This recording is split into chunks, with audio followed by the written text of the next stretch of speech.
Welcome to the Vault of the Last Scribe, a place of knowledge long sealed by inquisitorial order. To enter is to find truths long since kept in the dark. Stories of the Imperium's greatest heroes, villains, and those that walk the path in between. Stories of the Xenos, the heretic, and the mutant. You will find enlightenment, and yet also perhaps damnation. Welcome to the Vault in today's tome, the story of the reluctant hero, Ciaphas Cain. In the grim darkness of the far future, there is only war. Across 1,000,000 worlds, the God Emperor's armies fight and die in his name. Among the countless soldiers of the Imperium, one man's legend stands apart, a tale of courage, cunning, and improbable survival. His name is Commissar Cain. Born on an unnamed hive world, Cain rose through the ranks of the Commissariat, not for zeal or glory, but for something far simpler, the will to live another day. Yet fate, and perhaps the God Emperor's own dark sense of humor, turned that self-preserving instinct into acts of accidental heroism. From the alien war zones of Gravelax and Perlia to the frozen caverns of Simia or Ricalque, Cain's life was a series of close calls and chaotic victories, each chronicled in the infamous Cain Archive, edited and preserved by Inquisitor Amberly Vale of the Ordos Xenos. These edited memoirs were often then collected and published by remembrancer Sandy Mitchell. To the galaxy, he became the hero of the Imperium, a paragon of duty and courage. To those who knew him best, he was a pragmatic survivor with a las pistol, a sharp wit, and the uncanny knack for being in the wrong place at exactly the right time.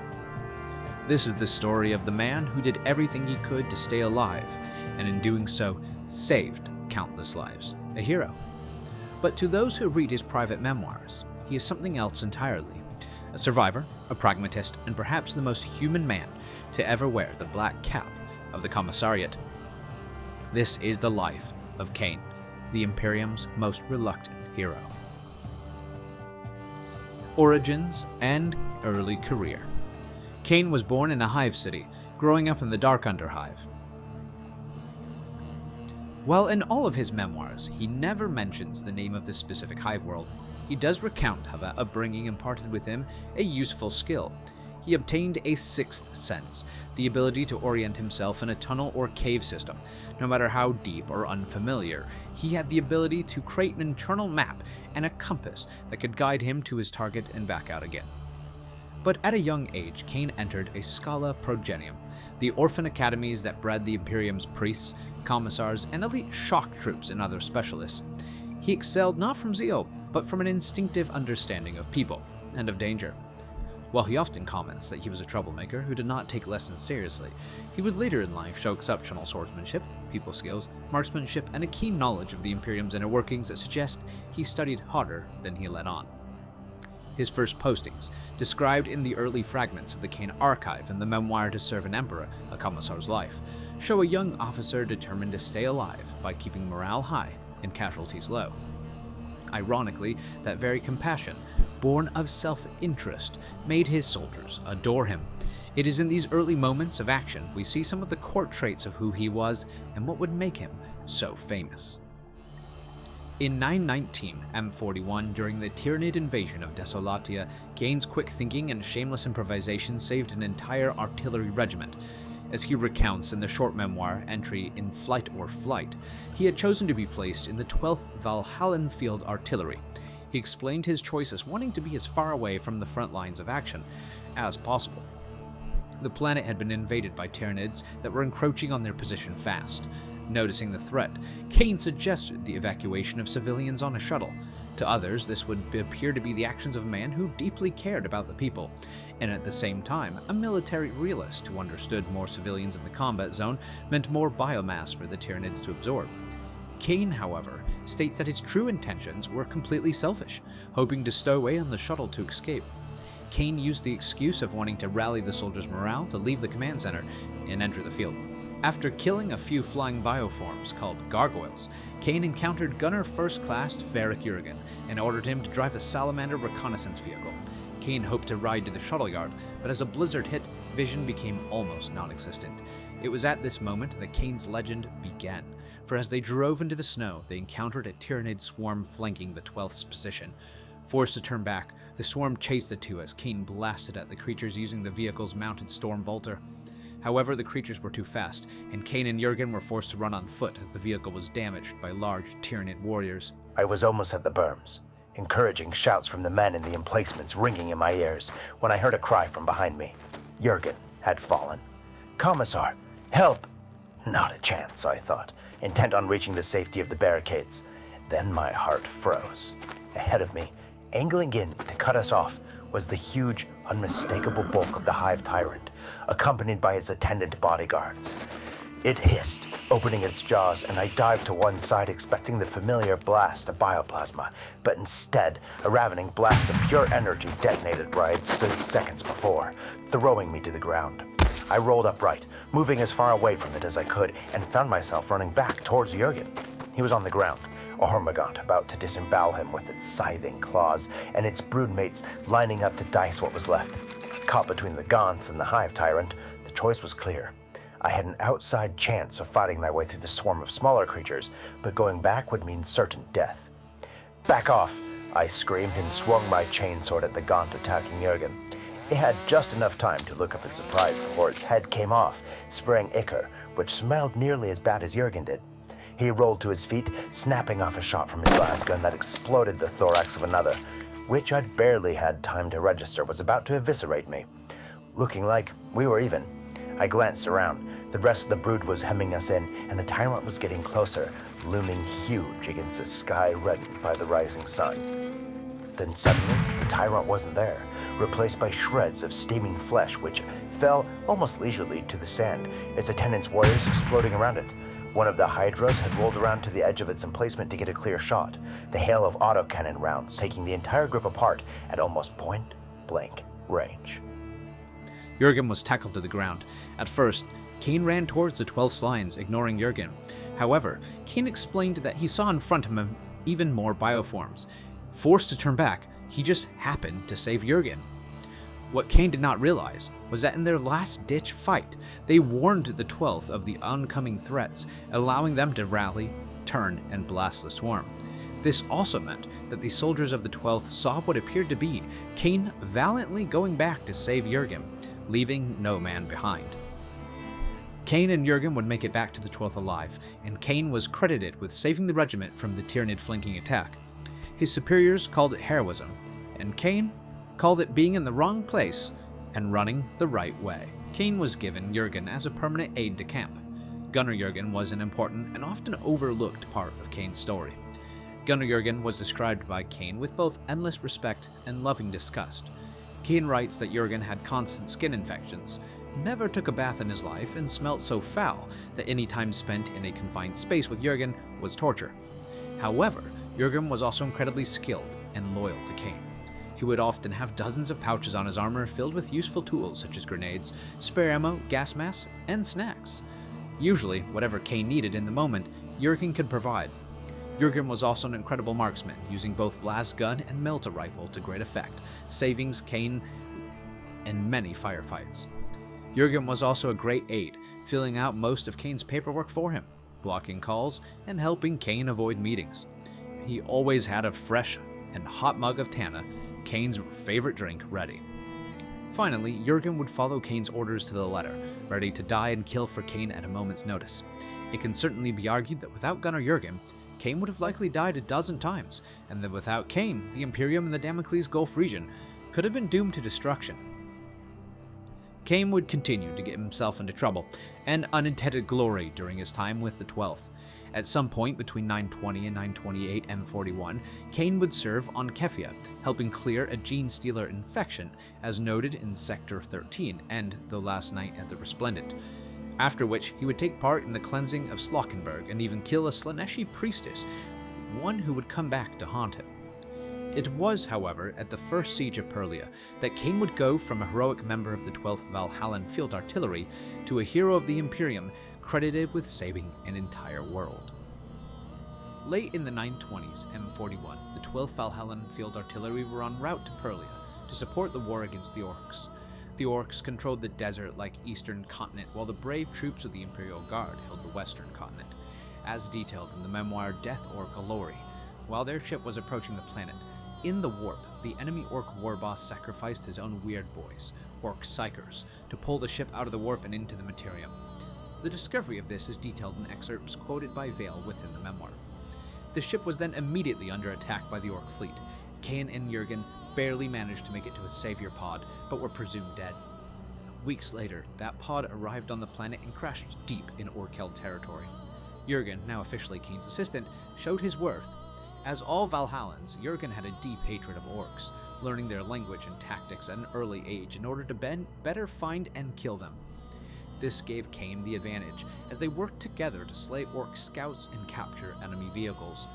Jurgen was also a reckless but highly skilled driver, managing the desert dunes with ease.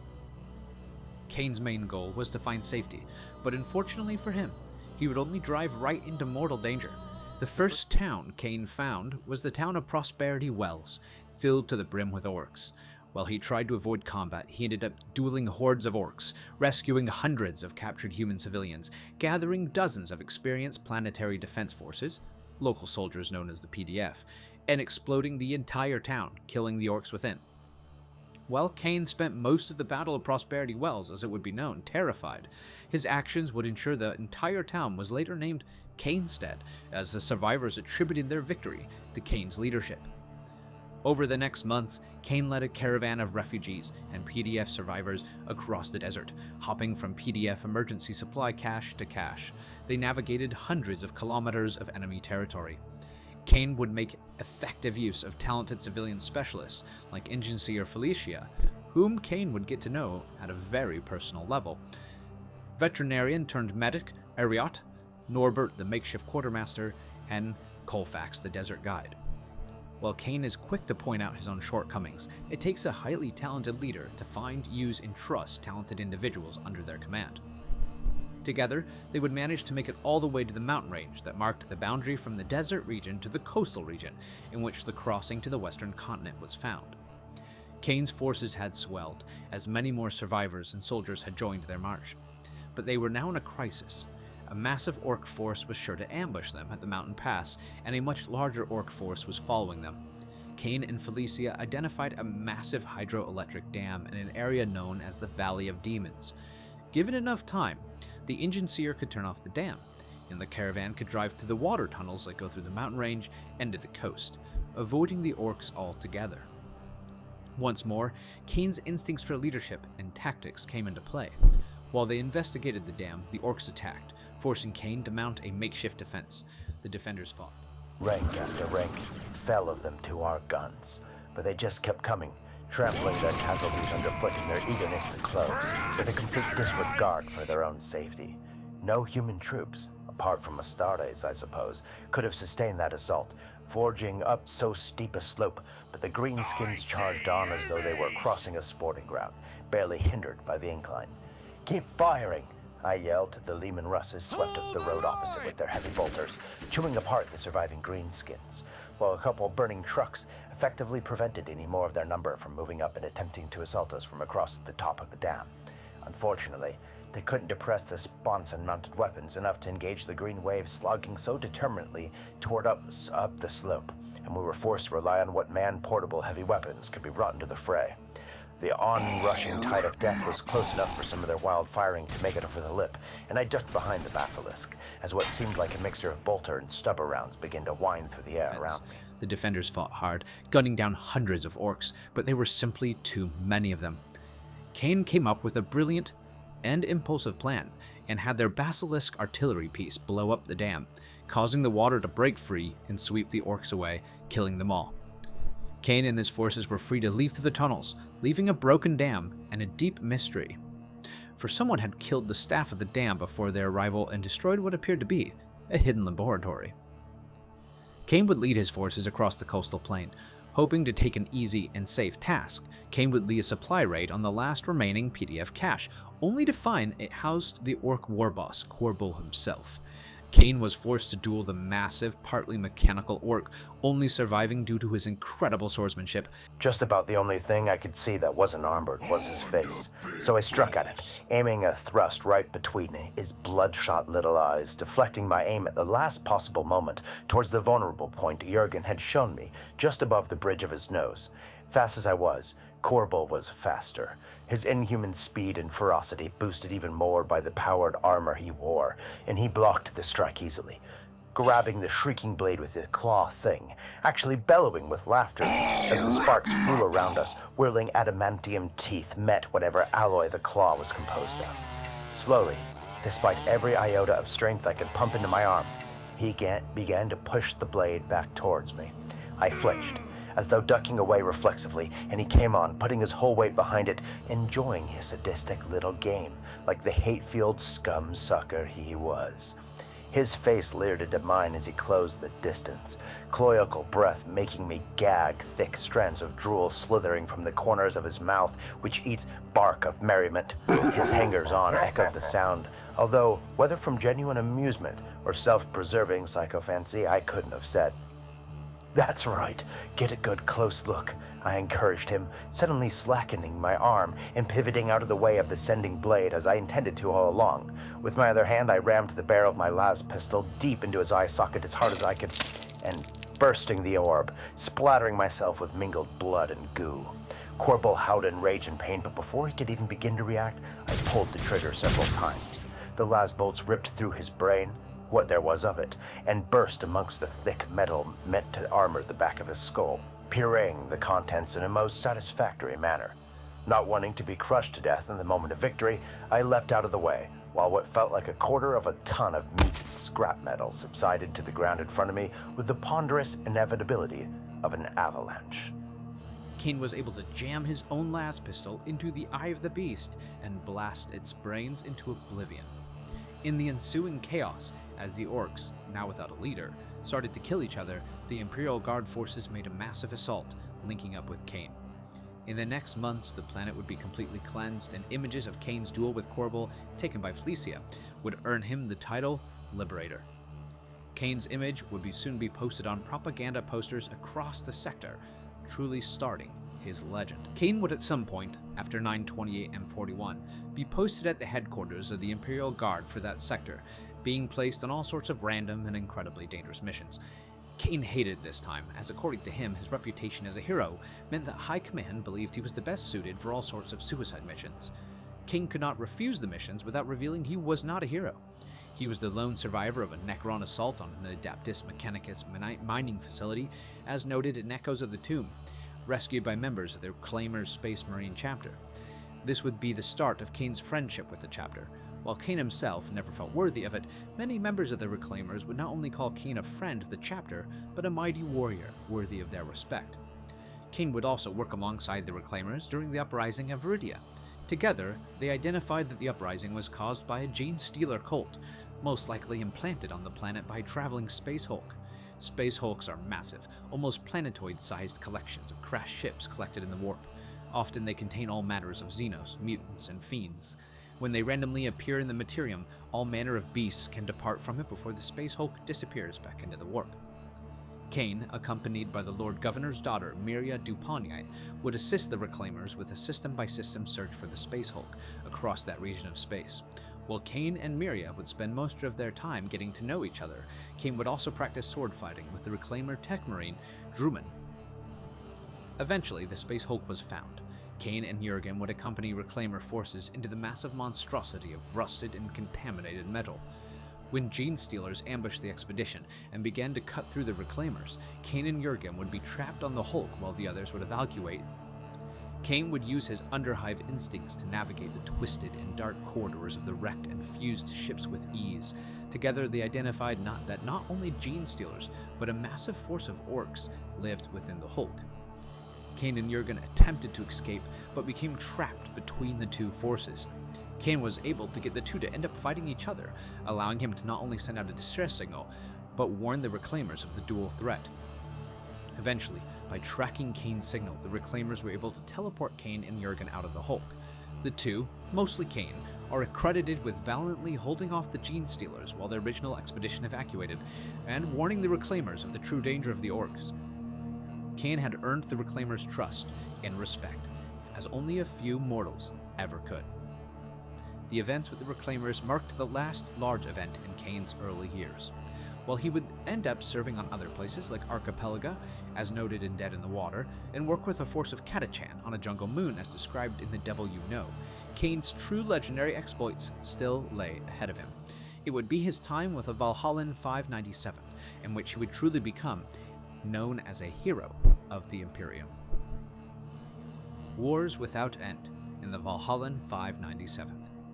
As detailed in For the Emperor, in 931 M41, Cain was attached to the newly amalgamated 597th Valhallan Regiment, a fusion of two decimated units, one all-male and one all-female, whose rivalries threatened to destroy them both before the enemy ever could.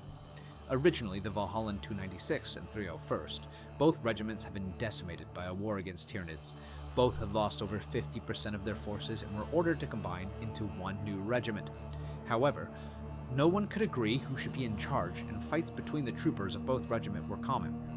With a gambler's instinct and a teacher's patience, Cain turned chaos into unity.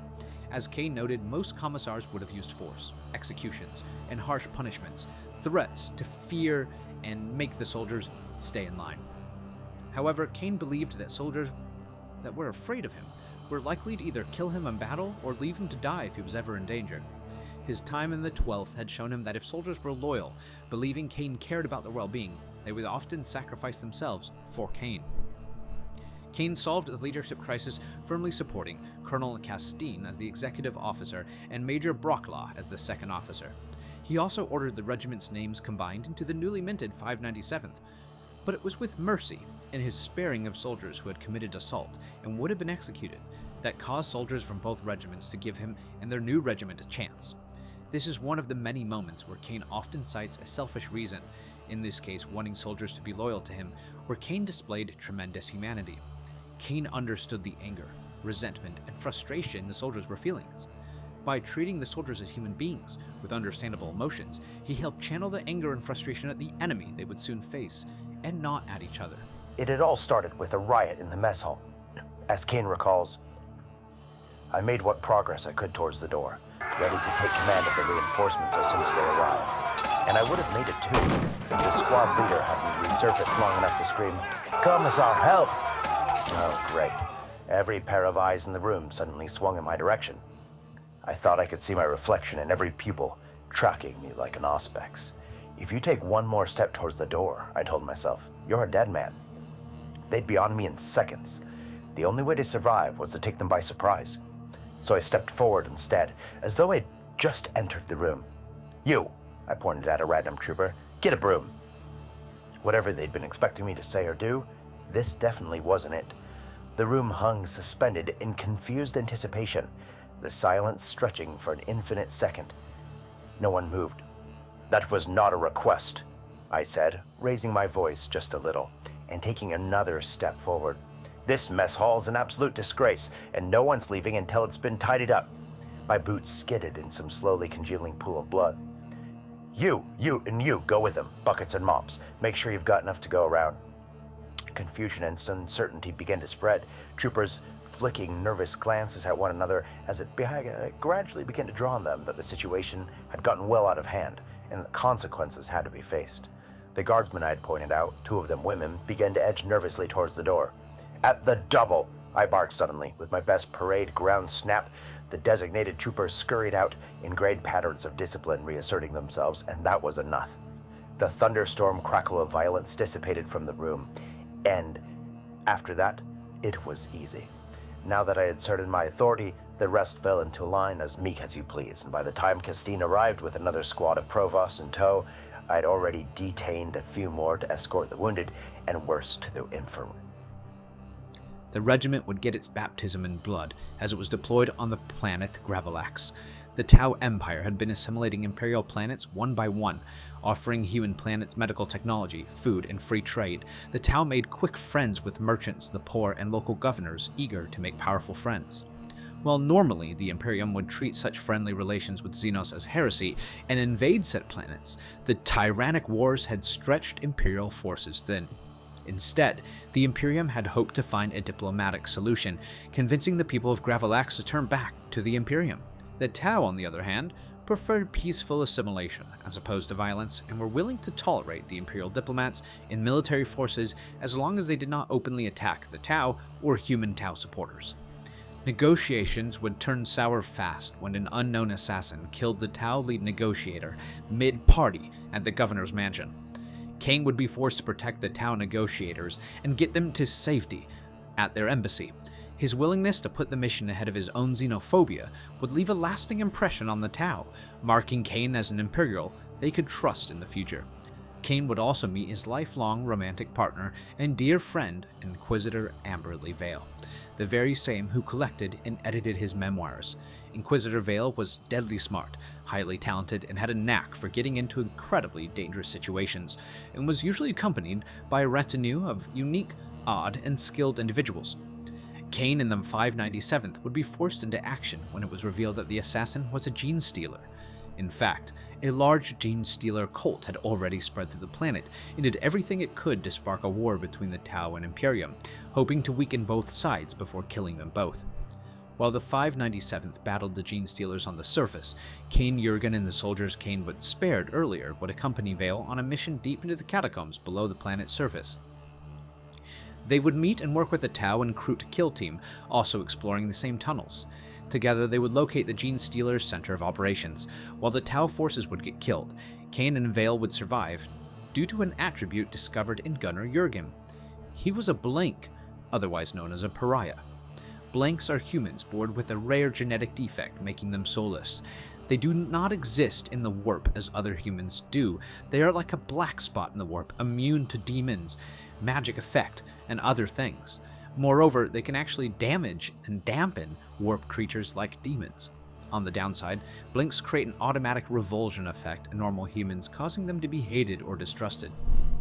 His dampening field also disrupted the hive mind that controlled the Gene Stealers, allowing Cain and Vale to kill their way out of the catacombs. I turned back to the Patriarch, encouraged by my success in wounding it, and swung the chainsword again. It never even flinched, batting the humming blade aside, and I ducked a wild swing of one of its lower left arms. "What does it take to kill you, you bastard?" I snarled, carried away by my own anger and disgust. "How about this?" Jurgen asked, appearing at my elbow. As he approached the creature, it staggered back, like the pure strains had done, momentarily disoriented, and he jammed the barrel of the Melta into the wound I'd cut into its belly. As he pulled the trigger, its entire midsection flashed into steam and foul-smelling offal. It staggered back, its eyes glazing, and swung its head in confusion. Then, slowly, it toppled over, vibrating the stone floor with the violent impact of its fall. "Thank you, Jurgen," I said. "Much obliged." "Don't mention it, sir," he said, turning the weapon to seek other targets. But the cultists were scattering back into the shadows. Thanks to their efforts, Cain and Vale warned both Imperial and Tau High Command of the Gene Stealer threat. The Gene Stealers were destroyed, and the Tau retreated, not finding the planet worth fighting over. His success on Gravalax made him a household name, all while claiming he merely wanted to avoid being shot by either side. Vale and Cain would become close by the end of their mission on the planet. The two made non-pair, the pragmatic hero and the shrewd Inquisitor, bound by affection, shared secrets, and mutual blackmail. In Caves of Ice, in 932, M41, the 597 faced two enemies at once on a frozen world, battling both orcs in an awakened Necron tomb. Cain had to survive human flesh-wearing Necrons who could slice through human bodies like a warm knife through snow. In addition, Cain faced a giant orc mechanical contraption known as a Stampa. Finally, he had to fight a swarm of large killer insectoid beasts called Ambles. Cain's decisive action, detonating a Promethean plan to collapse the tunnels, destroyed the enemy and saved the garrison. He nearly froze to death doing it, and true to form, later insisted it had all been an accident. He would truly win the loyalty of Colonel Castine and Major Broclaw, and a young Lieutenant Sola, who, much to Vale's regret, would become a famous general. Vale often pulls excerpts from Sola's own memoirs to provide context where Cain fails to provide enough detail. That said, Vale is open with her disdain for Sola's authorial voice, and often advises the reader to skip Sola's portions in the first place. Irregardless, the campaign cemented his hero of the Imperium status, much to his private horror. Every commander wanted him on the front lines. Every soldier felt safer when he was near.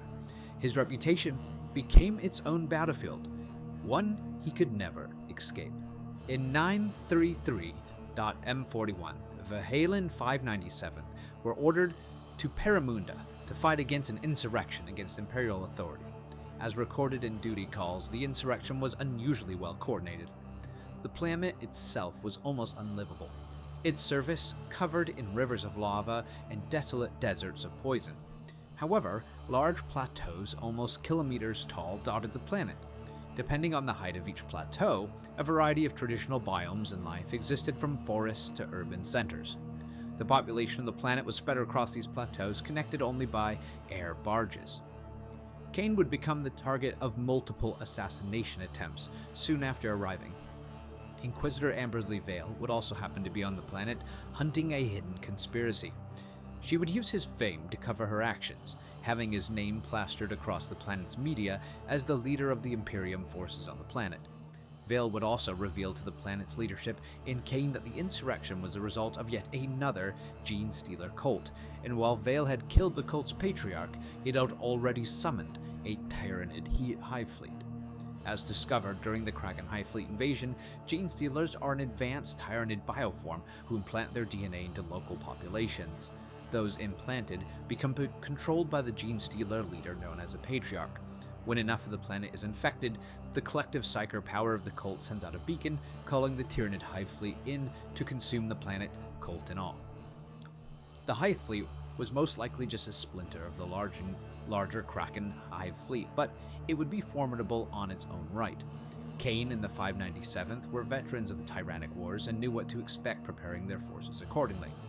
During this time, Cain would save the day from another set of assassination attempts, all well discussed in local media, only growing Cain's aura of fame and immortality. Cain and Colonel Castine are in a conversation in their headquarters when Cain says, "My attention was quite pleasantly distracted for a moment by the Calpinian spectacle ascending past my eye level, and I placed my foot on the lowest tread.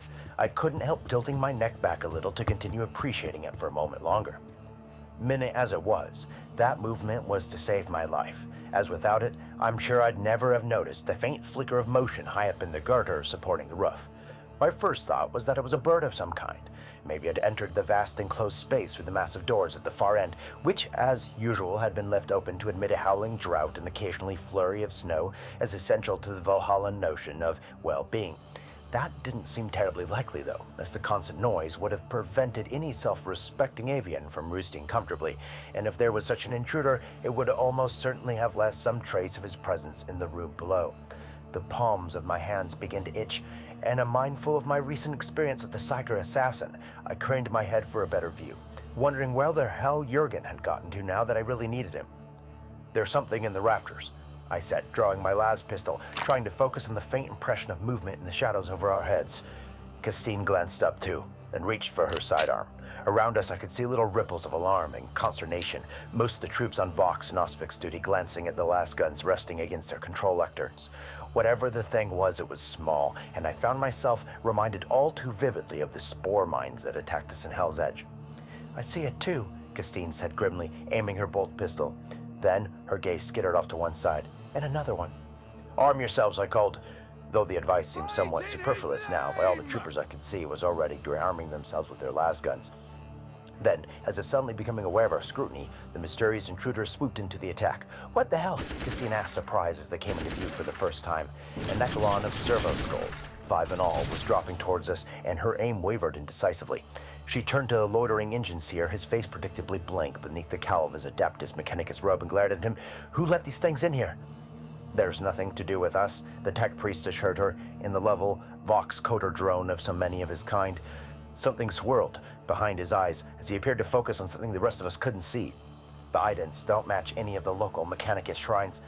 Whatever else he might have been able to tell us was lost in the sudden bark of what sounded like a bolt pistol, and his torso disintegrated in a shower of blood and shrapnel, which no doubt had been part of his augmetic systems before the explosive projectile had rearranged them.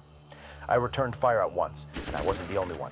Every trooper in the hall who could grab a weapon opened up on the macabre intruders like a bunch of drunken aristos on a shooting party who had just caught sight of a flock of widgeon. The skulls were hellish fast and agile, though jinking through the barrage of las bolts like those flying platter things the Tau use when they've got more sense than to stick their own heads over the parapet. Only one went down, smacking into the rockcrete floor with enough force to shatter bone and weapon alike. "Keep firing!" I shouted unnecessarily, and the troops complied with a will.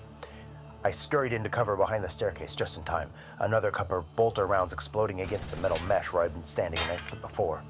While Christine, her retreat cut off, sprinted up towards the gallery, shooting as she went. She didn't manage to hit anything, but the stray rounds from her bolt pistol punched a constellation of miniature stars on the roof of the command post, and the leading skull veered away from the fuselage of explosive projectiles. I expected at least one of the swarm to turn on the colonel now, that she was exposed on the narrow walkway outside of her office, even though she ducked behind enough to take as much advantage of the available cover as she could. But they all ignored her, dropping past the level of the mezzanine. With a shrill of horror, I realized that every single one of them was heading straight for me. Indeed, if it hadn't been for the sheer volume of fire making them evade as they came, they would have been nose to nose to me as by now. Well, strictly speaking, none of them had noses anymore, but you know what I mean. There'd been plenty of time to worry about what that all meant later. Right now, my priority was survival, and I studied the airborne assassins carefully, searching for any kind of weakness. Two of them appeared to have bolt pistols built into them, the barrels protruding grotesquely from beneath their teeth like inside-out suicides, and if they hadn't been forced to dance around to make themselves harder to hit, with inevitable deleterious effect on their own accuracy, I would have had no doubt shared the fate of that luckless engineer. A third had a chain blade humming away beneath it, apparently in the fond hope that its gunslinging brethren would have been able to keep me busy enough along for it to part more than my hair, while the fourth seemed to be completely unarmed for some reason. I reacted at once, drawing my chainsword by reflex, not even consciously aware that I was doing so until I'd batted the thing aside. It bounced off one of the girders supporting the gallery, an ugly gash along its jaw where my blade had bitten deep into the bone. By sheer luck, I seemed to have severed the power cable leading to its lift unit, and it lay inert in the rockcrete, buzzing angrily, and attempted to saw its way through the floor until a couple of troopers put it out of its misery with a flurry of well-aimed las bolts. The two gun skulls hovered uneasily, apparently unsure of their targets now that the hunter unit that had led them to me was out of commission, and so many of people in the vicinity were popping off rounds at them. After a moment of frantic bouncing around, which enabled them to avoid vaporization by something approaching a miracle, they suddenly turned and shot upwards, disappearing through the hole in the skylight. Vale would have Cain accompany her on a secret mission, the hunt for an artifact stolen from an Ordo Xenos and Adaptus Mechanicus research facility in the Valley of Demons back on Perlia, explaining the secret laboratory and dead Mechanicus forces during the first siege of Perlia. A rogue Magos, named Matthias, who was a senior researcher at the facility, was a key suspect. Evidence pointed to him being in league with the Chaos Cult. Together they would search for signs of the cult, only to find that the Tyranids had already arrived on the planet and had started to wipe out lower-level plateau settlements. Vale and Cain survive, and are able to warn Imperial Command of the new threat. Command mounts a new defensive strategy. PDF forces would form an outer barrier occupying the lowest plateaus, while Imperial Guard troops would act as mobile reserves, reinforcing the PDF whenever they were attacked. The ploy worked, and the Tyranids were held off until a relief fleet of Imperial naval forces forced the High Fleet out of the system. There were still plenty of Tyranids on the surface, but for once the Imperial Guard could go on the offensive. Cain and Vale were able to track evidence of cult activity to a plateau in Adeptus Sororitas control. Cain, Vale, and Jurgen would visit the Sororitas Coven to find that it was under the control of a rogue inquisitor, Ernst Stravos Killian, of the Ordo Heracticus. It is revealed that the Inquisitor had stolen the artifact from the research facility. The artifact, known as the Shadowlight, could awaken latent psyker abilities within human populations. Killian had used it to experiment on Chaos cultists and hoped to make an army of psykers to fight the Imperium's enemies. Believing Killian had gone mad, Cain and Vale convinced the Sororitas to join them and kill Killian, recapturing the Shadowlight and evacuating it from the plateau as one last horde of Tyranids attack.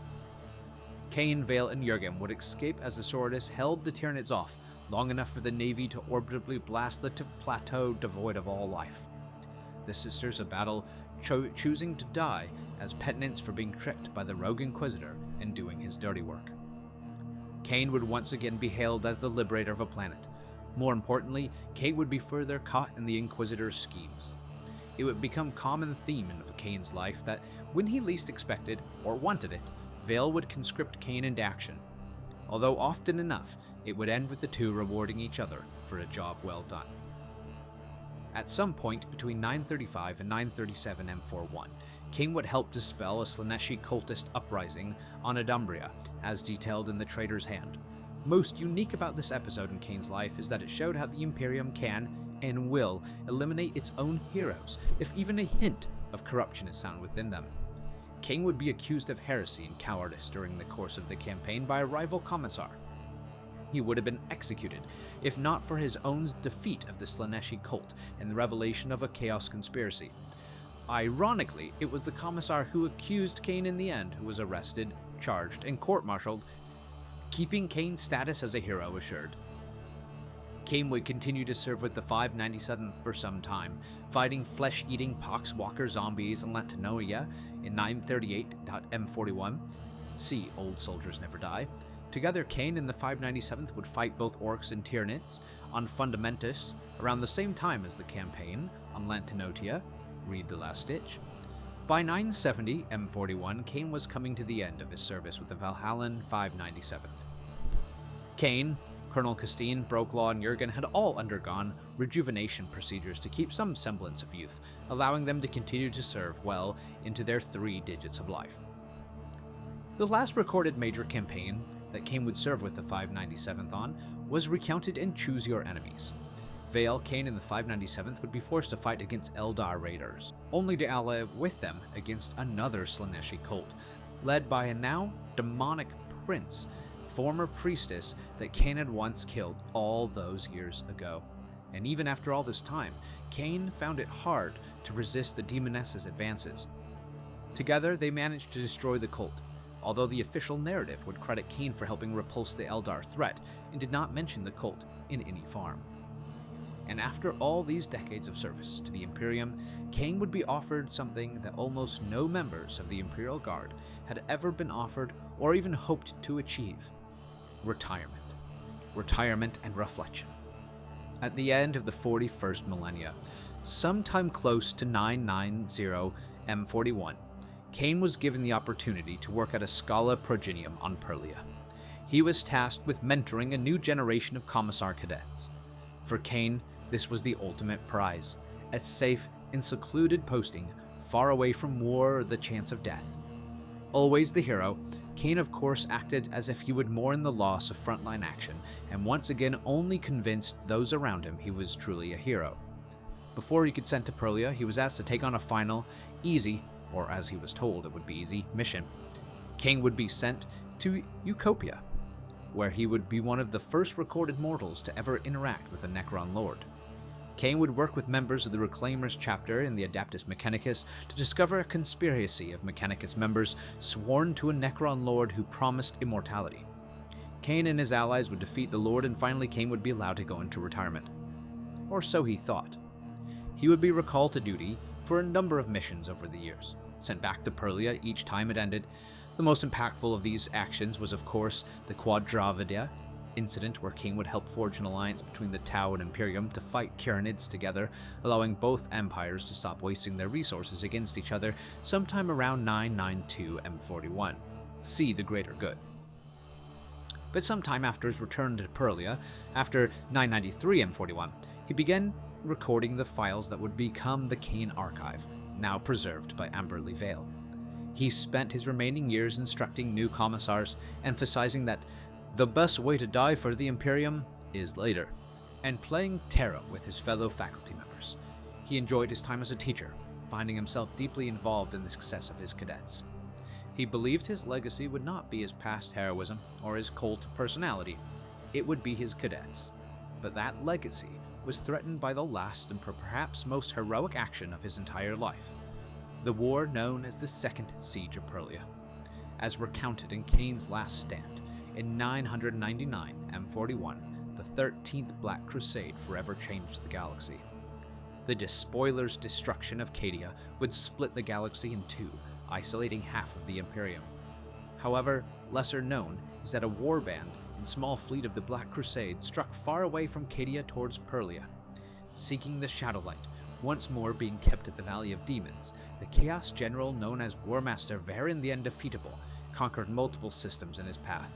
At each, he convinced entire populations to turn to Chaos and join his forces as expendable shock troops. Cain and his fellow faculty would take over the defense of Perlia, organizing its defenses, rallying its troops, and leading their own cadets into battle. Only Cain knew the true target of the Warmaster, but due to his relationship with the Inquisition, was sworn to secrecy. Cain and his ever-loyal Jurgen would face the Warmaster in melee combat. Varen approaches Cain and Jurgen. With them, Sisters of Battle, corrupted by his psychic powers. Cain sends Jurgen forward, as Cain recounts. As Jurgen reached them, the two women began to scream, the sound amplified horribly by the Vox units built into their helmets, shuddering as though both their suits had suddenly become electrified. Donald had found the psychic shock of being suddenly released from Varen's thrall traumatic enough after being under it for no more than a couple of days, and he was young and flexible in his thinking. The sudden realization of what happened to them and what they'd been doing in the last few months must have driven the unfortunate sisters instantly insane. To my astonishment, Varen ran forward to meet my charge, screaming almost as loudly as his victims with frustrated rage, and I reminded myself once again not to underestimate him. Talons appeared at the tips of his fingers, tearing away out of his velvet gloves, and I let him have a couple of lasbolts square in the chest as we closed. For a moment, he staggered back. I dared think it was all over after all, but he came on again almost at once, a smile of pure malice spreading across his face. "That was unexpected, wasn't it?" he gloated, leaping at me like an attacking Hormagaunt. I pivoted out of the way just in time, his talons ripping the sleeve of my greatcoat, striking at his back with the edge of my chainsword. Instead of biting flesh as I anticipated, the tooth whined, glancing off a surface harder than ceramite beneath the ruins of his shirt. I glimpsed a layer of scales. Even if he owed his status among Abaddon's horde of the damned to his mind-controlled tricks rather than brute strength and ferocity, most Warmasters of Chaos displayed, he clearly wasn't going to be the pushover his diminutive stature had led me to hope for either. I just had to time it to get back on balance before he could come at me again, and this time I aimed for his neck, hoping to separate his head from his shoulders. But he'd anticipated that, and blocked with his forearm, which proved to be just as formidably armored as his torso. He struck at me again, and I dodged just in time, feeling his talons snag for a moment in the carapace armor concealed beneath my greatcoat. If I hadn't had the foresight to don it, he would have almost certainly have disemboweled me with a single stroke. It began to dawn on me that I'd seldom faced so deadly an opponent in single combat, and unless I came up with something soon, he might very win. "I can't get a shot, sir," Jurgen called, sighting down the barrel of his las gun. "You're too close." Not that it would make much of a difference in any case, I thought. Varen would probably just shrug off Jurgen's last bolts as easily he had done the ones for my pistol. The bolters the corrupted sororitas carried might be enough to do the job, but even if they could be wrestled from the grasp of a power-armored lunatic in the grip of a psychotic episode, they'd be too heavy and unwieldy for my aid to use. Abruptly, that ceased to be an option in any case. Appearing to regain a vestige of self-awareness at last, the two women stopped, undulating as suddenly and completely as if their Vox units had just burned out and started to run. Before Jurgen or I could react, although the Emperor alone knows what either of us could have done to stop them, they'd reached the edge of the roof and launched themselves into the void beyond, toppling over the lip and disappearing. A moment later, a faint clatter, like someone dropping a handful of teaspoons, echoed up from the plaza. As I continued to give ground before Varen's frenzied attacks, evading and parrying frantically, only my duelist reflexes keeping me from being eviscerated, the germ of an idea began to form. Backing as close as I dared to the drop, I let my guard down, for a fraction of a second, as though mistiming a counterstroke, and Varen fell for it. Screaming in triumph, more animal than man, he bounded forward, intent on laying me open to the bone. At the last instant, I pivoted out of the way, letting his momentum carry him past. Suddenly, realizing the danger he was in, the rapid little mutant tried to throw his way backwards, arresting his headlong rush, and almost made it. Had I not been there, he undoubtedly would have succeeded. "Commissar Donald sends his regards," I snarled, and kicked out, taking him squarely in the fundament with an impact which jarred up the length of my leg. Arms flailing, the self-styled invincible warlord pitched over the edge of the roof, screaming in terror all the way down, until the noise abruptly ceased with a loud slap. Together they slayed the man, ending his psychic control over his forces, causing them to shatter. Cain protected not only his cadets or the planet, but prevented Chaos from acquiring a weapon that would have given it power to perhaps destroy the Imperium. We do not know what happened to Cain after this last battle. We know from Vale's commentary, Cain removed himself from the public eye sometime after 999 M41. Further, his last memoir would have been written in early M42, and most of Vale's commentary seems to have been recorded in the 1st century M42. Vale implies the Inquisition gave Cain protection in his last years and his final fate classified, perhaps to allow him some final peace and quiet, or perhaps to keep the image of Cain alive in the hearts of loyal Imperials across the Damocles Gulf. Legacy. Commissar Cain was never the paragon he pretended to be, and yet, somehow that made him greater. In an age of zealotry and death, he remained human, flawed, fearful, compassionate, and cunning. He taught that courage is not the absence of fear, but the will to act despite it. That survival, all too often cast aside by the fatalistic populace of the Imperium, it too can serve the Emperor's purpose. In the grim darkness of the far future where there is only war, the Imperium remembers him by a single title, Hero of the Imperium.